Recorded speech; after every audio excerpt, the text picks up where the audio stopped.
Operation Flood of Dignity has been ongoing for 8 grueling months. The Libyan National Army under Field Marshal Khalifa Haftar has been tirelessly pushing to end the Libyan civil war with a swift conclusion, but his offensives have only offered limited success.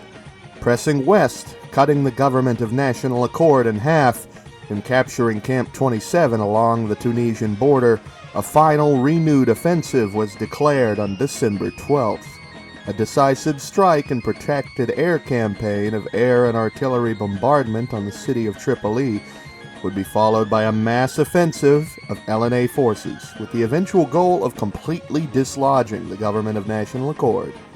International governments from Italy, France, the United Kingdom, and the United States, members of the Group of Seven, decry our offensive and have since the first weeks of April since we began.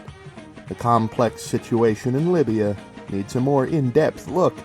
We have jumped in at its conclusion, but we must go back to the beginning.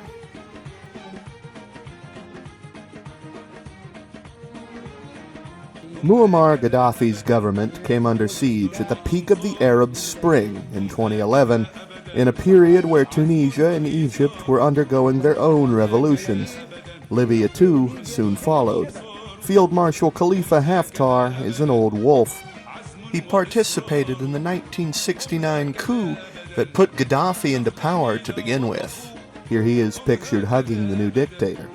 But by the time of the Toyota War, come down to ISIS Toyota or I'll fucking kill myself and everybody here. Or perhaps lesser known as the Libya-Chad War, the Soviet-trained graduate of the MV Frunz military academy found himself captured by Chadian forces. The humiliation saw him exiled by Gaddafi, tried for treason at Absentia, and Haftar spent the next 20 years living in Langley, Virginia, acquiring American citizenship. The choice of living in Langley, while I have no evidence, likely isn't by accident. He lived within spitting distance of the CIA headquarters, a group who were very opposed to the reign of Gaddafi. When the revolt against Gaddafi began, Haftar was on the ground as a main leader against Gaddafi, leading the Libyan National Army. Despite taking higher casualties, the revolutionaries, supported by NATO intervention, successfully overthrew the Gaddafist government after just 8 months. Haftar remained chief of the Libyan army during this time. The government of Libya was led by an emergency council known as the General National Congress. Its authority was to be abolished and elections held in 2014, but as is seemingly always the case, the revolution was perverted. A law was supported by the Islamist minority in the GNC to ban all former Gaddafist politicians from office. It had popular support, however, rather than targeting autocrats or socialists, it mainly wiped out the liberal establishment. The law faced opposition in the GNC, but an armed group entered and demanded its passage, with the GNC voting nearly unanimously under threat to pass it. The Islamist faction was now strengthened. Many of their opposition figures were now barred from office. Haftar had other ideas. Haftar did indeed aid Gaddafi in his rise. He is pan-Arab, Nasserist, secularist. And that is ultimately what would lead to the Second Libyan Civil War. After the GNC voted to extend its rule by 1 more year, Haftar demanded they dissolve immediately. They laughed him off and called him a wannabe dictator. So he launched a coup. Labeled Operation Dignity, this 2014 coup would spiral into a 6-year-long conflict.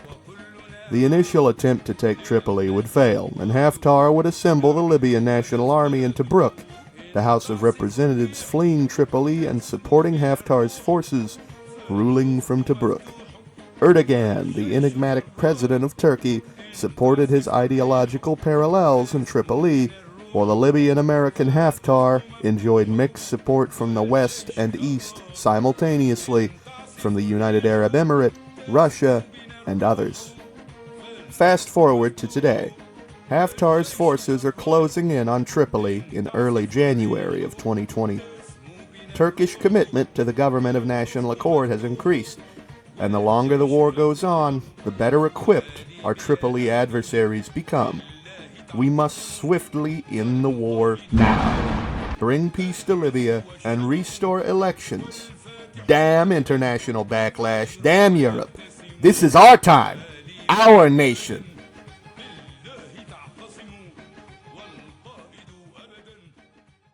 They crowd into Tripoli like wasps, a horde of Islamists, fools, poor boys forced to fight for fake democracy. We will crush not just their forces, we will finish their foreign supporters as well. We will knock down the hornet's nest, restore order, restore peace. Our forces fight street by street. It is bloody. Many die, innocents, but it has to be finished now. No matter how much it hurts.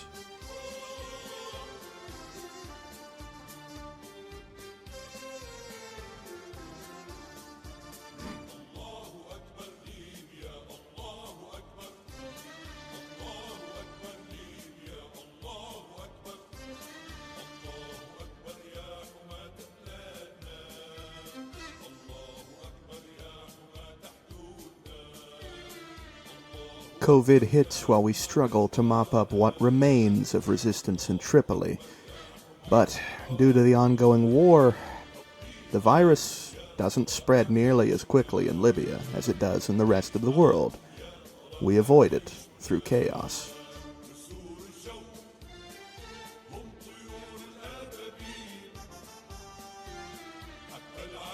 Finally, the government of national accord is gone.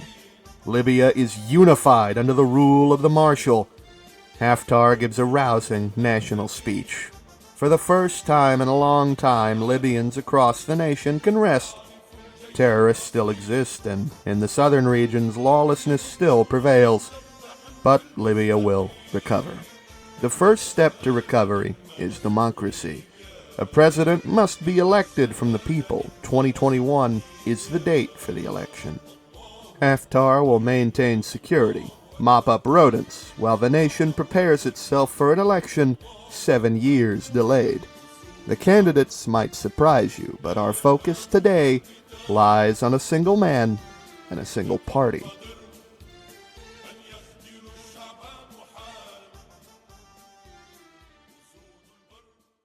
Saif al-Islam is one of Muammar Gaddafi's many children, all of whom took part in the administration of the state.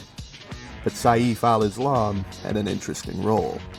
Having been born in 1972, Saif al-Islam is Gaddafi's second oldest son, and as of today is the only Gaddafi remaining in Libya through a variety of circumstances.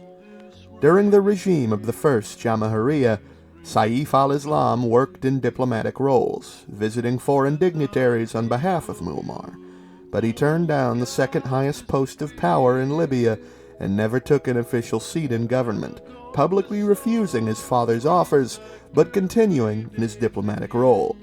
Saif was, of all people, second to his father in the mind of the nation. The suggested successor, though he pushed back against this notion. Fate would put him in that place regardless. Prior to the 2011 Libyan civil war, Saif al-Islam watched the Arab Spring unfold around him cautiously. He was a reformer despite being close to his father and advocated for change in Libya. But when revolution came to Libya, he pleaded to lay down their arms. He predicted what would happen on live television, broadcast to the nation. Oil revenues would dry up, the only asset Libya had, and people would starve. He begged for peace. He begged, but Libya ran with blood, and not just the people's blood, his own, his brothers, his fathers. In the early stages of the revolution, he was held by many as the key to ending the war and creating reform, brokering a peace deal that could end the war with a Norwegian mediation by later on Prime Minister Jonas Gahr Støre. But it was vetoed by Britain and France. Saif al-Arab, a younger brother of al-Islam, died alongside 3 of Muammar's grandchildren. This prompted an offer to the international community to hold elections and allow international observers. NATO rejected the offer and resumed their bombardment of Tripoli. Later in October, Muammar and Al-Arab's brother Mu'tasim died. Al-Islam was the last Gaddafi left in Libya. Saif had been under target, as had every Gaddafi. He was bruised, battered, shot, and an explosion had severely damaged several of his fingers. By November, he was seeking to exit Libya. Who could blame him? But he was betrayed by his guide, and the Zintan brigades captured him. They held him for quite some time, nearly 6 years. In this time, he received surgical treatment for his wounds and his damaged hand by a Ukrainian doctor, Andrei Murakovsky, who happened to be in Zintan working. Saif warned his captors of the dangers of the Islamists who had risen against them. By the accounts of the Zintan brigades, Saif couldn't betray his family due to familial obligation. Not even the rebels could blame him for that. While imprisoned in Zintan, the government of National Accord in Tripoli convicted him, sentencing him to death. But the Zintan brigade simply didn't care, releasing him in 2017. From 2017, the Zintan brigades actually defend Saif, providing him with bodyguards in his relatively modest home. Although he is alleged to maintain over $30 billion in assets, he keeps a relatively low profile. Until he doesn't. Saif decided it was time to return to public life and to step back into politics. Slowly he did so.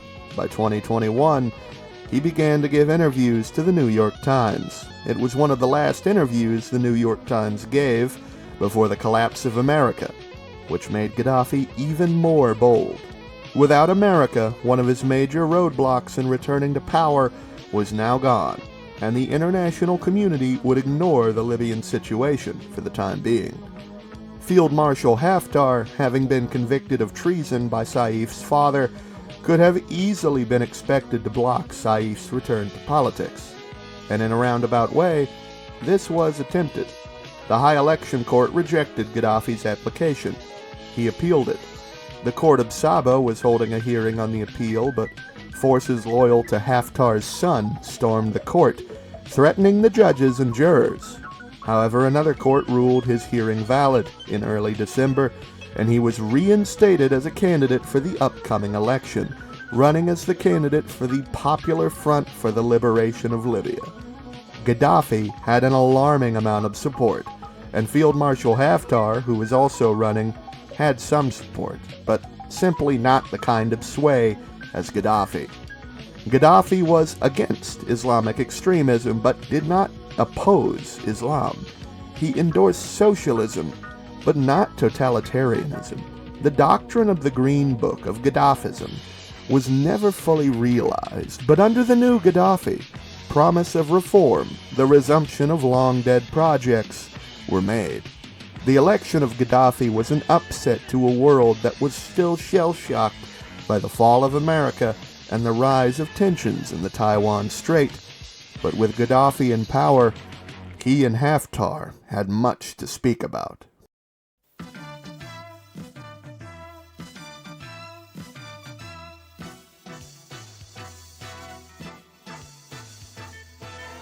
Haftar was a Nasserite, a secularist, but he had supported Gaddafi once, and now his son stood before him as the president of Libya.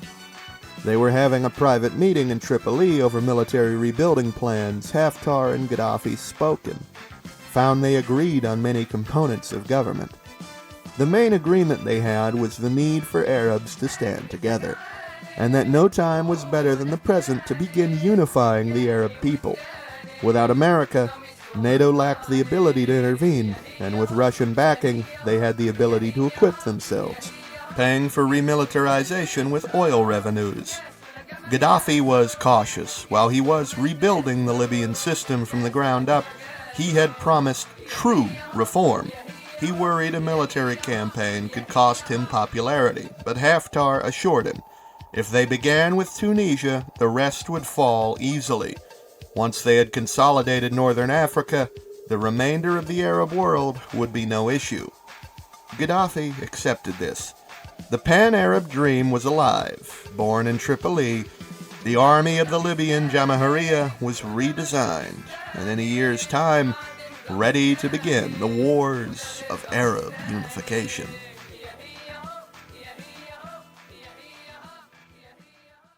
Tunisia is the grave of North Africa's greatest empire, Carthage, the near killer of Rome, and it would be with the seizure of Tunis, a city built just beyond the old city of Carthage, that our new empire would be born. Tunisia's Arab Spring wasn't so springy after all. They remained corrupt, poor, and militarily weak, and yet they had more population than we did, and few resources with which to sustain them. Seizing Tunisia was simple. Algeria and Morocco, without international watchdogs fogging their ambitions, finally found themselves at war with one another once again. The Polisario front rose with Algerian support in the Western Sahara, but the two dogs had a wolf looking over their shoulder. They just couldn't see it. About a month after the beginning of hostilities between Morocco and Algeria, we poured our forces into Algeria, and my, the mobility doctrine was on display. We carved across the vast Saharan expanse, reaching the Moroccan border, conquering Algeria and continuing into Morocco almost unopposed. The King of Morocco, Mohammed VI, is a man that in Morocco is not allowed to be criticized by the people, but he surely made that hard to follow, pictured stumbling down a Parisian street after a night out, while his country fell apart in a week's time. Needless to say, Morocco and Algeria would now be under better management. The Polisario Front, victims of Moroccan's colonization efforts under Hassan II, would be reinstated to their region, slated to be integrated into the Jamahirian system. North Africa was unified, and the great Arab people's Jamahiriya became the single greatest Arab state in size and population, encompassing the resources of Morocco, Libya, and Algeria. Truly, the reorganizing of the state could begin.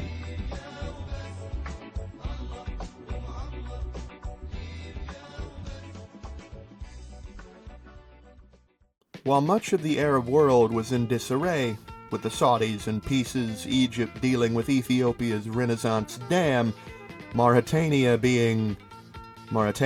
and Iraq and Syria under severe instability, all while being encroached upon by Turkey and Iran. The Jamahiriya was introducing a new kind of stability to the Arab world. The Gaddafist system is unique. While they were friendly to the Soviet Union during the Cold War, Gaddafi's Green Book says that neither capitalism nor Marxist-Leninist models are worthy. Gaddafist philosophy follows the third universal theory, a third way, not fascism, but a hybrid of different elements of socialism, nationalism, and direct democracy even, believe it or not. Many look at the dictatorship of Gaddafi as a very brutal, linear, one-party rule state, but the reality is Gaddafism, as an ideology, is far more complex than that. The General People's Congress is made up of local representatives, appointed by local elections. While the theory was first envisioned and put into action in 1973, in 1992 it was reformed even further. The People's Congress wasn't direct enough for Muammar. The system was further decentralized, purposefully. Despite the low population of Libya, 1,500 independent communes were created and given the ability to rule themselves, all the way up to budgetary decisions. At this point, Libya began to reflect closer to anarcho-communism with platformist characteristics, heavily decentralized with a strong man on top, patriotic, militarized, and with an Islamic tinge.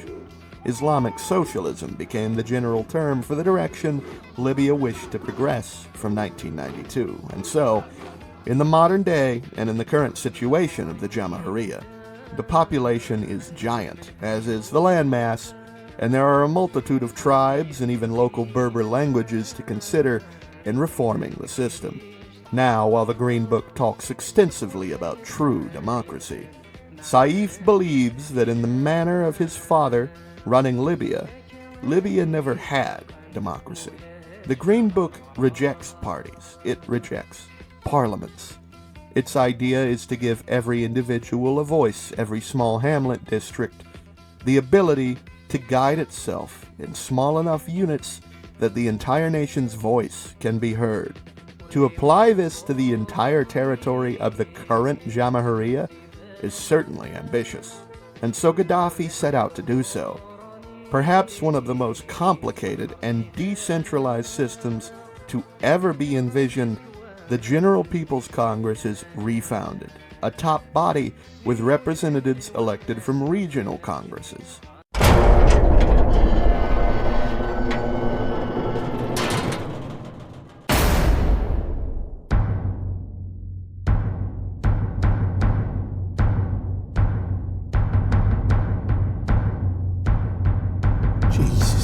Christ. Decisions are passed up the chain from the people to the regional congress to the GPC.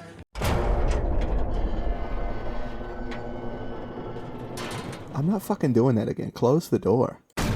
And any decisions made by the GPC are then passed down to the regional congress and then to the people to deliberate on. It can be a very slow system, but no one can deny that if left to work without dictatorial intervention, it is a very democratic system. Whereas Libya was split into 1,500 communes, the large population acquired in the recent conquest meant an estimated 10,000 communes would be added to that figure. While this is insanity on paper, the idea is that each commune can make its own budgetary decisions, and so, while the state has its own revenue, so do the communes. And so the local and national economies can still continue to prosper. The system is admittedly bloated, but unique and inclusive. And we're not even close to done. By the time we're finished unifying the Arab world, we will sit on a population nearly 500 million people in size, with tens of thousands of communes being carved out of the borders, set by the imperial powers.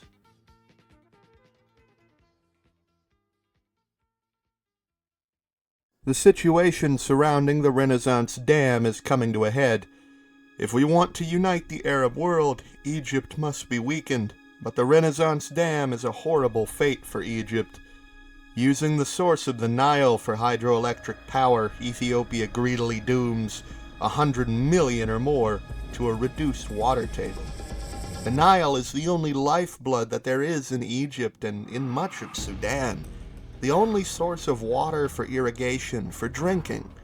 The Nile River Coalition assembles, and to counter it, the East Africa Pact, the newly formed East African Federation standing with South Sudan and Ethiopia to defend the dam. Our forces have covertly aided in ensuring the EAP-aligned Rapid Support Forces of Sudan unify the nation. We will be backing the East Africa Pact, only to destroy them soon after.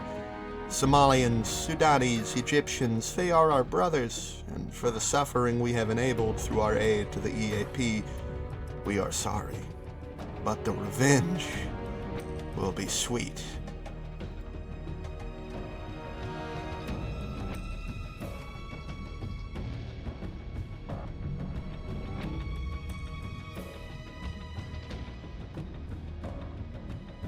It is as bad, if not worse, than we feared. Horrific water shortages in Egypt have caused mass instability, and the government is on the brink of collapse. Before it can totally collapse, we need to intervene and restore order, using our revenues to purchase the water they need from abroad. Pressing into Egypt is easy. Their army is battered from the war, and ours is burgeoning. With just a portion of our forces, we handle Egypt before hastily repositioning onto the East African Pact border. They did not expect betrayal from us, but we closed the Suez to their ships, and within a couple weeks, we were prepared to storm south with several 100,000 men. Our superior forces under the command of Haftar made short work of the EAP. Our forces were outnumbered, but theirs were poorly equipped, poorly trained, ragtag. The seizure of Addis Ababa led to a general surrender of the EAP, where Sudan was taken alongside Somalia, but also the non-Arab territories of Tigray and Eritrea, who were given special autonomous rights similar to the Western Sahara. We had a controlling interest in the Red Sea, and the Suez gave us quite the economic boost, allowing us to levy special taxes for passage, enriching the nation. While the war in Europe was raging and the Russians were seemingly struggling, we paid back some of our aid, sending forces to assist the Russian Federation, all while we began our last phase of reunification.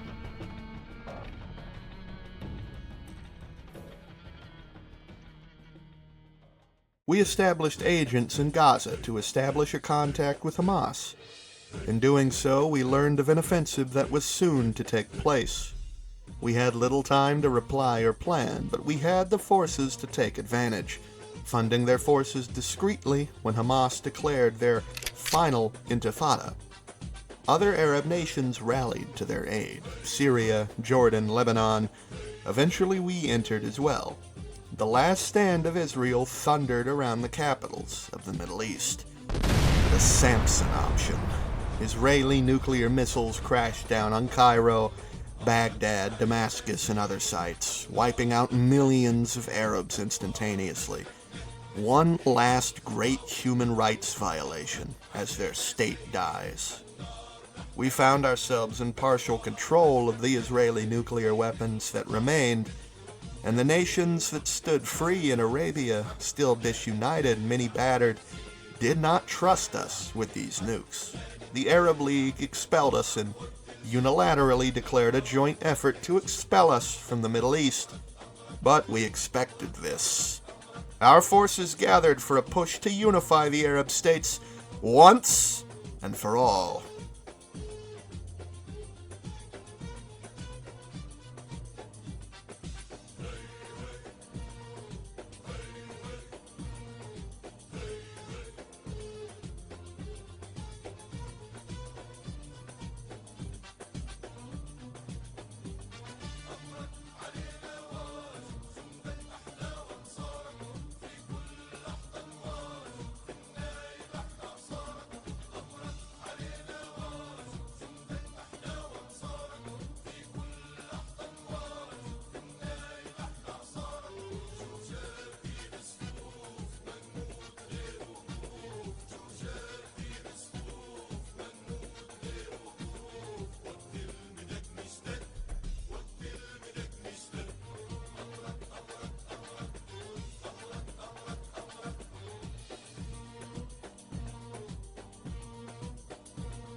Turkey and Iran joined forces to intervene. The fall of the Arab states could not be abided. But we will beat them back. The dogs worked with the Anglo-Saxons and the French to divide us and control us. We will tear Kyrgyzstan from them. We will take Kurdistan. We will secure our freedom and the freedom of the Kurds while we're at it as a buffer.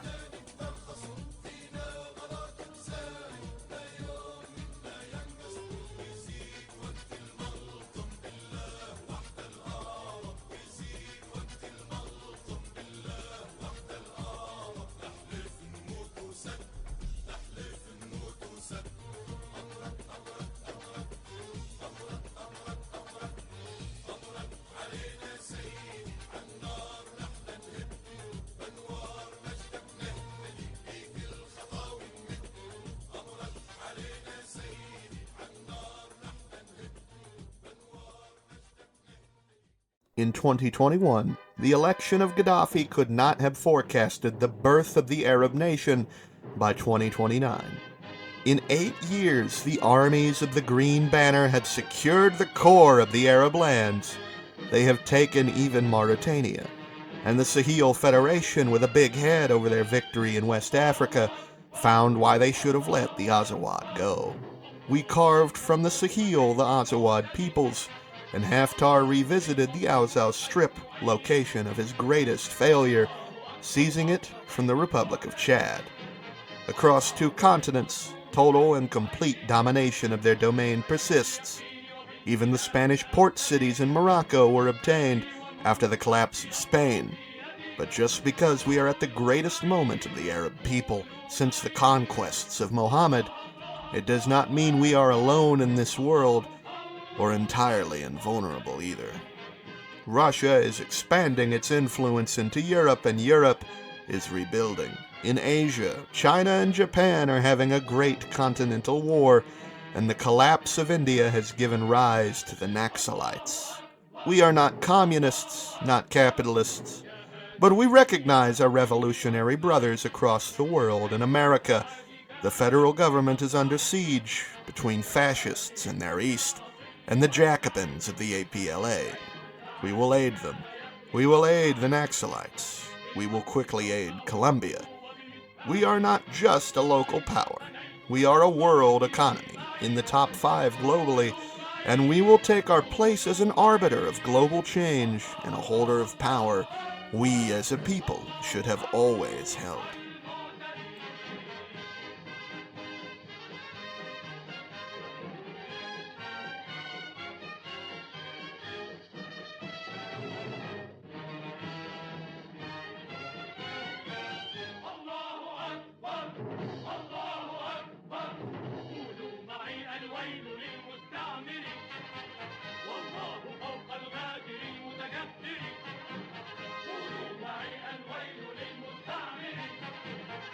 With America secured under the Jacobins, we have a socialist friend in place of a foe.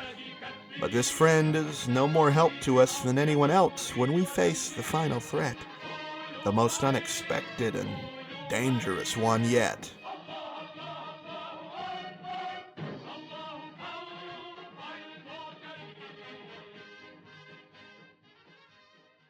The European Union, federated under Gunther Fellinger, has been on the warpath, consolidating Europe and gearing up for war with Russia. But what we didn't expect was for an invasion of our nation, of the Arab Jamahiriya, to come from Europe. We cannot hope to prevent them from maintaining naval superiority, but we can defend our own skies.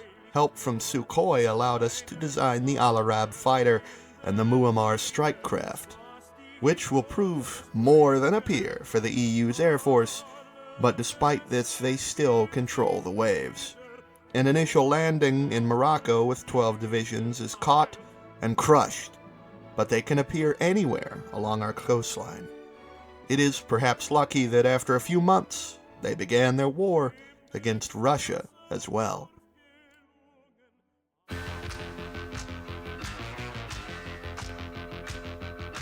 As Russia had been so useful in aiding in our early conflicts, we were surprised to see them falter so hard. Across the entire line, the forces of Fellinger's Europe careened east, taking Budapest, Warsaw, and threatening Istanbul. In just the few weeks that had passed, a collapse of the Russian line seemed possible. Field Marshal Haftar was dispatched to Europe with half the Arab National Army to combat further decay of the line. A war for the fate of Europe, and perhaps the world, was underway.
with all of Europe under our direct control, there are still 1 million European soldiers in Paris holding out. And my God, they just don't want to break. The will of the European Union is commendable, but suicidal all at the same time.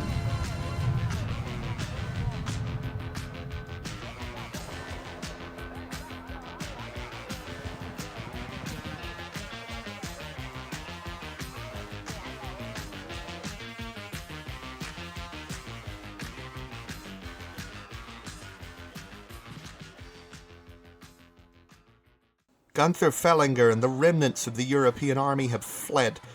Hiding behind the steel wall of their navy, the British and Irish Isles stand as paragons of European liberalism, and they cannot be allowed to.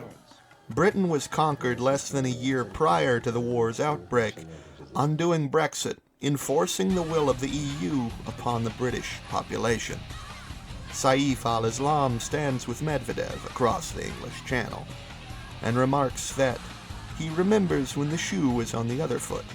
In 2011, his brothers and sisters, and before that in other nations, were bombed, killed, and his own body was mutilated, all by the bombings of NATO. There is something of a small tinge of sadism under the surface, a sadistic pleasure in being able to bomb the shit out of Britain for once, to make them feel even a quarter of what Libya, hell, the entire world felt. The Mohammed heavy bomber was created, adapted from Russian-supplied heavy bombers and mass-produced. Within a few months, they had acquired enough to begin Operation Flaming Torch. This was not a land invasion of Britain, not a naval incursion.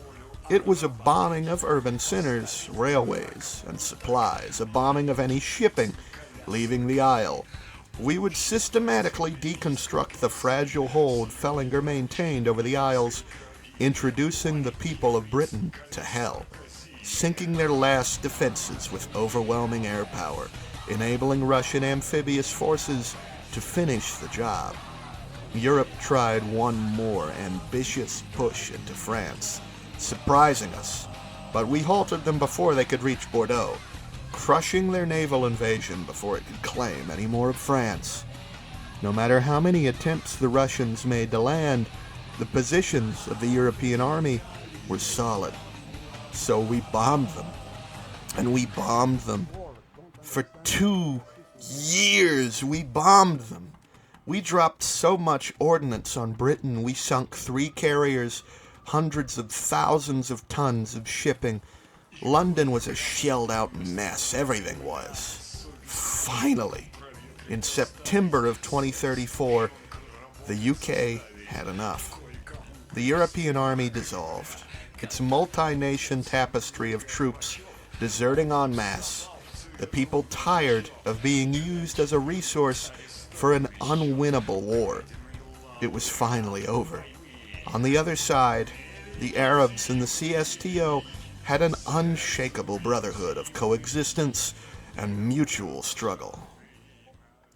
What is the war situation looking like, my generals? Mr. Fellinger. Ihani. General Leoni's forces were not strong enough to land in France again. Oh, well, that is quite alright. Where are the generals? No, Mr. Fellinger. Oh, I think it's over. We don't have anybody left. We've thrown everybody we can at the line. We're approaching 10 million combat casualties and countless tens of millions of civilian casualties from the bombing service. Optimism is a moral obligation of all intelligent people. I think we'll have favorable terms at the war trials.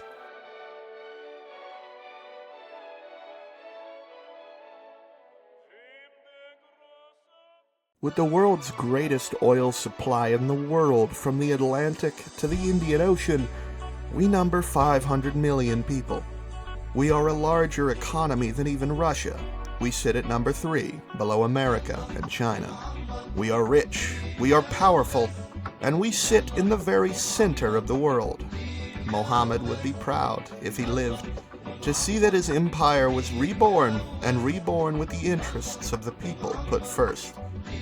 We are the protectors of Islam, the revolutionary vanguard of the world, the international gas station. We are all of these things. But we are no longer a laughing stock. We are not to be pushed around.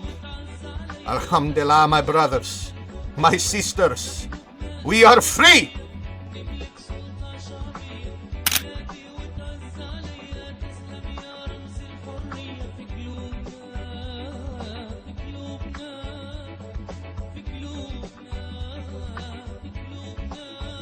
I have a single paid member.